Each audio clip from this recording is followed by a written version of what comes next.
Funny ने डब्बा से एक बहुत बड़ी शिकायत करी और जिसको सुनकर वो हैरान रह गई और उसको कहना पड़ा कि ये क्या बोल रहे हो। आज की चर्चा में आपका स्वागत है। फनी ने आखिर इतने दिनों बाद में अपनी ज़ुबान पे वो बात ले ही आए और उन्होंने कह ही दी आज जो कहना था।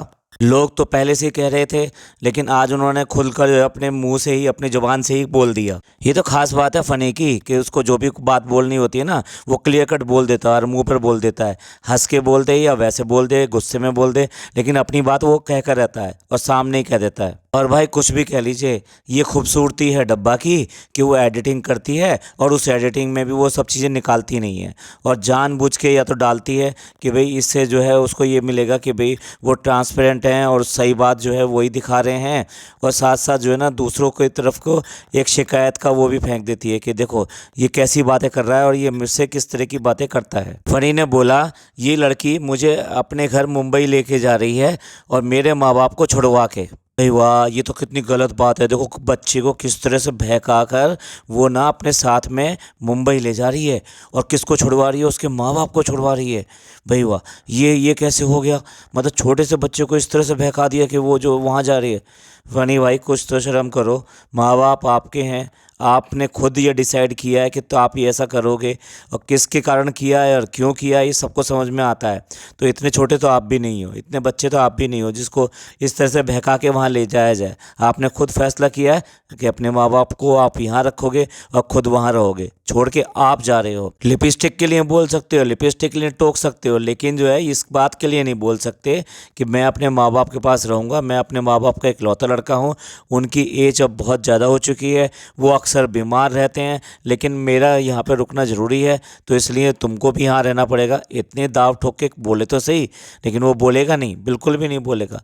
उसने ये सब चीज़ें एक्सेप्ट कर ली हैं क्योंकि उसको लग रहा है कि उसकी लाइफ तो इसी तरीके से जीनी है और बहुत अच्छी चलनी है। मुझे नहीं कहना चाहिए, मुझे कहते हुए बड़ा बुरा लग रहा है। क्या ये सोचे बैठा है कि माँ बाप कितने दिन के हैं? ऐसा कोई अपने माँ बाप के बारे में सोचता है?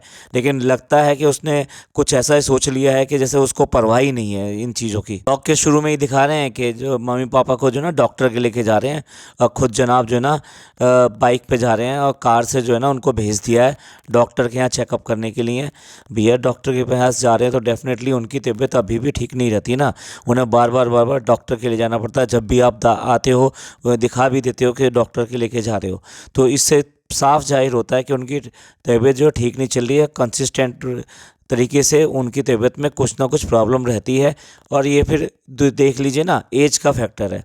इस एज में आके कुछ चीज़ें जो है ऐसी हो जाती हैं कि जिसके लिए आपको मेडिकल ट्रीटमेंट की ज़रूरत होती है या कंटिन्यूस टच में रहने की ज़रूरत होती है मेडिकल हेल्प के लिए। तो आप देखिए, ये तो मेडिकल हेल्प होगी, लेकिन पर्सनल हेल्प भी तो चाहिए होती है। वो पर्सनल हेल्प जो छोड़ दी जाती है, जो एक हाउस हेल्प है, उसके ऊपर छोड़ दी जाती है। अब जिस दिन ये सब कर रहे हैं तो उसी दिन ही उसने जो है दावत रख ली है। किसकी दावत रख ली है? अपनी फुप्पी की दावत रख ली है और डॉक्टर खाला की रख ली है। अब फनी की अम्मी तो गई हुई है डॉक्टर के, और घर पे अब कौन रह गया? अब आप मैडम ही रह गई, और साथ साथ जो है हाउस हेल्प भी जो है आज वो छुट्टी पर है, यानी वो नहीं आएगी। अब इतना बड़ा वो अचंभा लग रहा है कि अब भैया खाना बनाएगा तो बनाएगा कौन? अगर ये खुद को अपने आप में कुछ होती तो इसको कोई चिंता करने वाली बात नहीं थी। खुद खाना बना सकती थी, जैसे कि इसकी भाभी बना देती है, तो सब कुछ कर सकती थी। लेकिन वो करना आता होगा तभी तो करेगी, और वो भी दावत। यानी दावत में तो कुछ एक से ज़्यादा चीज़ें बनती हैं, और जो बनती हैं वो अच्छी भी बननी चाहिए, क्योंकि किसी को आपने दावत पे बुलाया है। तो आपको जब कुछ आता जाता ही नहीं तो आप करोगे कैसे? और बस यही कश्मकश में शायद उनका दिन गुजरा है, और बताती हैं अगले शॉट में कि भैया शाम हो चुकी है और आज लंच भी नहीं किया है, अब क्या खाना है? पानी पूरी खानी है। ये तो इनका लाइफ स्टाइल है। इसको कहते हैं लाइफ स्टाइल कि भैया कुछ भी खाया पिया नहीं है, अब खाना है तो पानी पूरी खानी है। मतलब इसको डाइटिंग कहते हैं, इसको क्या कहते हैं? ये हेल्थ केयर है। ये किसी भी तरीके से हेल्थ केयर नहीं है। भूखा रहना भी कोई हेल्थ केयर नहीं मानी जाती। लेकिन बात तो ये है ना कि यहाँ बनाना पड़ेगा तब खाने को मिलेगा ना, तो बनाएगा कौन? तो ये एक बहाना है इस बात का कि ठीक है जी, नहीं खाया, अब गोलगप्पे खाने हैं, पानी पूरी खानी है। और वो पानी पूरी भी अगर नहीं मिली है जहाँ वो रेगुलर वे में जाते हैं तो स्टेशन पहुँच गए, क्योंकि उन्होंने अब जो पानी पूरी खानी ही खानी है। और साथ साथ ही वहाँ से फिर समोसे और ये सब लेकर आ रहे हैं, बहुत बढ़िया चीज़ लेकर आ रहे हैं। लेकिन चलिए, वो तो गेस्ट के नाम पे लेके आ रहे हैं, तो गेस्ट के नाम के लिए तो सब ये करना पड़ता है ना। खाना बनाने का एक और नमूना देखिए, सुबह ही सुबह नाश्ते के लिए वो फ़नी के लिए हलवा बना रही है। वो हलवा पहले तो प्लेट में है कितना सा भैया जो बना रही है, हमें तो देख के भी ऐसा लग रहा था कि ये उस बंदे के लिए नाश्ता है। ये तो ऐसे लग रहा है छोटे बच्चे के किसी के लिए नाश्ता बन रहा हो। और उसके बाद में वो बना कर दे दिया तो वो साफ साफ कहता है ठीक है, बस इसमें घी नहीं है और साथ साथ जो है शक्कर नहीं है, यानी कि कम है। तो भैया उसमें है क्या? आप क्या सूजी खिला रहे हो, मैदा खिला रहे हो, आटा खिला रहे हो, क्या खिला रहे हो? हलवा जो होता है उसमें क्या ये कंटेंट नहीं होता? और वही दोनों चीज़ आपकी नदारत है, तो फिर आपने बनाया क्या है? इस तरह की बहुत सारी अजीबोगरीब डिशेस के लिए आप इनके व्लॉग को जरूर संपर्क करें और सब्सक्राइब कर लें। आपको लगातार देखने को मिलेंगी, एक से एक बढ़िया डिश भी देखने को मिलेंगी आपको। अब डब्बा को चालू पे ऐसे ही नहीं कहते, बहुत ज़्यादा चालू है। कौन सी चीज़ किस तरह से उभारनी है और किसकी जो है यहाँ पे निकाल के सामने रख देनी है, इसमें बहुत माहिर है। बड़े आराम से कहती है किचन में जाके खाना बनाना है कि मेरा सिलेंडर गायब है। भैया घर में सिलेंडर गायब है, आपको कुछ समझ में नहीं आता? बूढ़े माँ बाप हैं, उनको अपना खाना बनाने के लिए गैस की ज़रूरत पड़ी होगी, गैस का सिलेंडर ख़त्म हो गया होगा, तो नेचुरल सी बात है, उनका ही घर है, उनके बेटे का अगर ऊपर कमरा है तो क्या उनका घर नहीं है?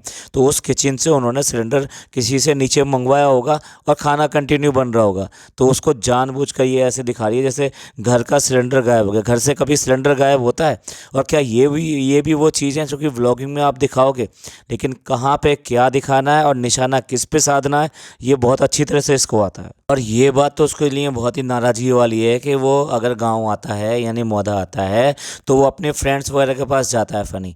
तो ये फ्रेंड्स वगैरह के पास आना जाना उसको बिल्कुल पसंद नहीं है, या उसकी मंडली पसंद नहीं है, क्या पसंद नहीं है वो बात दूसरी है। इस मंडली के साथ में फ़ोटो खिंचवाने में तो आप सबसे आगे रहते हो, वो चाहे आपके हिजाब स्टोरी के अगेंस्ट हो या कुछ भी हो, लेकिन फ़ोटो खिंचवाने में आप सबसे आगे रहते हो। लेकिन उसका वहाँ बाहर जाना आपको बिल्कुल पसंद नहीं है। आपके अनुसार वो जो आपके साथ ही रहना चाहिए और कहीं नहीं जाना चाहिए, घर में पड़े रहना चाहिए। और आपके साथ में बस खाला के घर, शॉपिंग और बुआ के घर और ये अम्मा के घर और ये सब करना है, बाकी उसके अलावा और कुछ नहीं करना, यही करना है। लेकिन यहाँ तो जानबूझ के दिखा रही है वो कि भैया उसके फ्रेंड्स ने इस शर्त रखी है कि पूरे दिन वो उनके साथ रहेगा, घर नहीं आएगा। तो ये भी चीज़ जो है यहाँ पे हाईलाइट करके दिखा दी, देखो ये ऐसा करता है। वो इतराने की भी एक हद होती है। मैडम जो है ना अमेरिका से आई हैं, तो वो उनका एसेंट जो है ना, बोलने का वो एसेंट जो है वो बिल्कुल डिफरेंट हो गया है, यानी अब उन्हें तांगा दिखाई नहीं दे रहा। अब वो ये कहती हैं कि यहाँ स्टेशन के पास पहुँच के कि यहाँ तो बहुत ज़्यादा टांगे खड़े रहते थे, टांगे। तो वो टोकता है, ये क्या बोल रही हो तुम? टांगे जो है ना लेग्स को कहते हैं, यानी पैर को कहते हैं, ठीक है। और आप क्या बोल रहे हो? टांगे, टांगे नहीं भैया, वो तांगा होता है, तांगा। तो आप तो भैया अमेरिका से आई हो, कोई बात नहीं है, आपको थोड़ा सा ज़मीन पे भी आ जाना चाहिए। आप तो गांव में आ गई हो, गांव में ब्याही हो, ये तो है नहीं कि भाई कुछ भी कह लो, यही कहा जाएगा ना आपकी शादी जो गांव में हुई है। एक तरफ तो बार बार खेतों में जाके, गाँव में जाके ये दिखाने की कोशिश करते हो हम जो है ना ग्राउंड टू अर्थ हैं, यानी कि हम तो बिल्कुल ज़मीन से जुड़े हुए लोग हैं। लेकिन दूसरी तरफ आप अपना ये सब स्टाइल भी दिखाने में बिल्कुल कसर नहीं छोड़ती हो। अब एक और देखिए, वैलेंटाइन या ये सब चीज़ जो होती हैं क्वाइट पर्सनल होती हैं, एक दूसरे के लिए होती हैं। इसको आप इस तरह से पॉपुलराइज़ नहीं कर सकते कि भाई ये दिखाना, पर इनको तो कोई शर्म नहीं है। वो चाहे वो मतलब जब इनके सुहागरात हुई थी तो उस वाली सेज को दिखाना हो, या फिर जो है कुछ इमोजी लगा के कुछ और दिखाना हो, या कोई डबल मीनिंग बोल के दिखाना हो, इनको कोई फ़र्क नहीं पड़ता। और भी कई चीज़ें हैं, मैं अभी क्या बताऊं। लेकिन यहाँ पर वो क्लियर कट जो है, एक बार और फ़नी भाई जो है ना कार लेकर आए हैं और वो सरप्राइज़ लेकर आए हैं, और वो कार डेकोरेशन दिखा रहे हैं कि देखो ये मैंने कार सजाई है और उसमें गुब्बारे उब्बारे भरे हुए हैं। पहले तो बड़ा सस्ता आइडिया है, मतलब ठीक है सरप्राइज़ देना है, ये देना है, पर वो जिस स्टैंडर्ड को बिलोंग करते हैं ना, उसी स्टैंडर्ड का ये आइडिया है। तो कुल मिला के ये है कि उस सस्ते आइडिया को लेके वहाँ पे पहुँच गए, उस सस्ते आइडिया को अपने को सेल करने के लिए, देखो मैं तुम्हारे लिए एक सरप्राइज़ लाया हूँ। भैया माँ भी तुम्हारी वहाँ खड़ी है, कुछ तो शर्म करो। और साथ में वो भी है, खाला भी है। तो ये दोनों लोग हैं जो तुमसे बड़े हैं, कम से कम उनके सामने तो कुछ शर्म करो।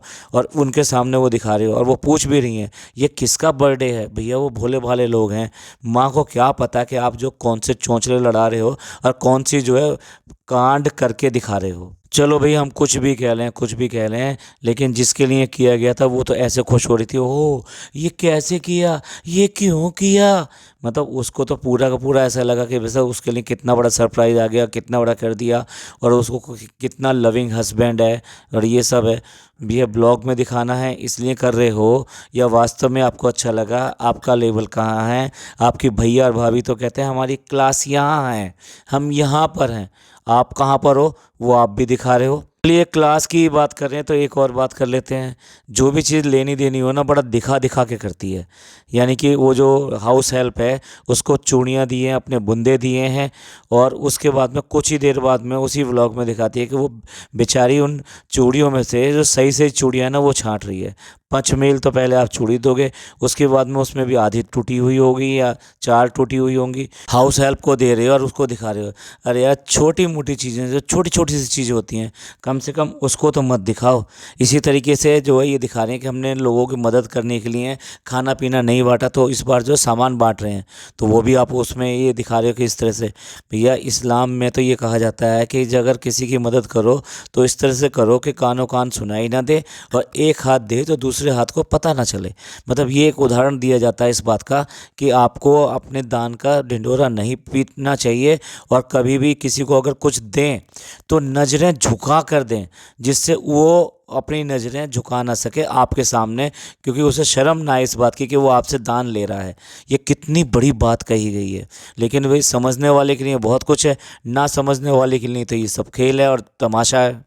और देखिए, छोटे दिल वाली बात, जितने भी वहाँ से गिफ्ट मिले हैं और खाने पीने का सामान सब बांध बांध के लेकर जा रही है।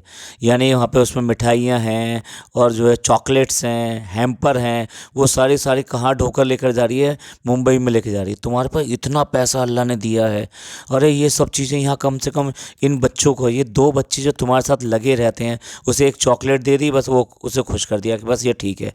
वो बच्ची जो मतलब तुम्हारे आने पे इतनी प्यार से, इतनी शिद्दत के साथ में गले से लिपटी, आपसे लिपट गई कि मैंने जो है आपको मिस किया, मुझे आपकी बहुत याद आई, वो मतलब कहीं बनावटी प्यार दिखाई दे रहा था, वो बच्ची है। और दूसरी बच्ची वो भी आपके साथ में इतना लगी रहती है, उसके लिए आपके लिए कोई कार्ड बना रही है, कोई कुछ कर रही है, मतलब इतना भी जी से नहीं छूटता।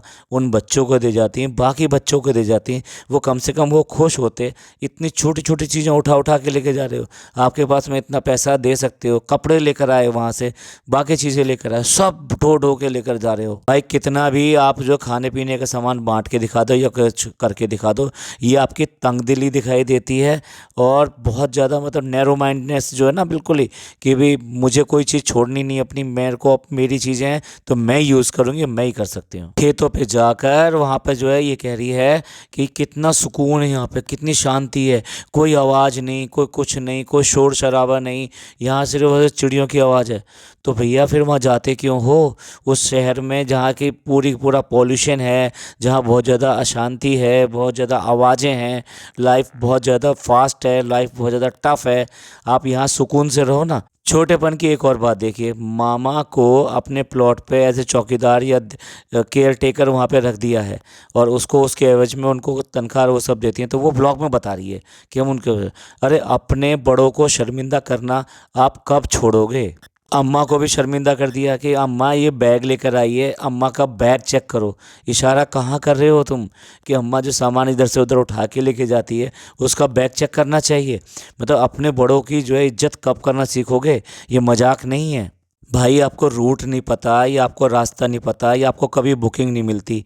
अगर आपको मुंबई जाना है तो क्या भोपाल में ब्रेक जर्नी लेके जाना पड़ता है क्या?